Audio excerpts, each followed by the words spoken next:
Hi guys, ipapakita ko sa inyo yung ginawa kong DIY incubator. Ito lang oh, balde lang siya.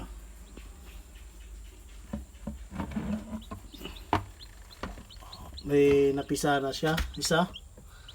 DIY incubator lang to ha, balde lang. Tingnan nyo, may papalabas na naman, isang sisiw. Walang itlog lang yung incubate ko eh. Lahat yan may similya. Sana makalabas lahat yan ng itlog sa may sisiw na yan. Lahat yan ha.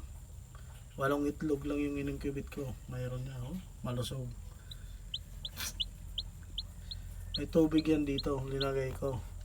Kaso tinanggalan ko na, baka makainom yung sisiw eh. Ayos to ah. Baldi lang. Balding incubator.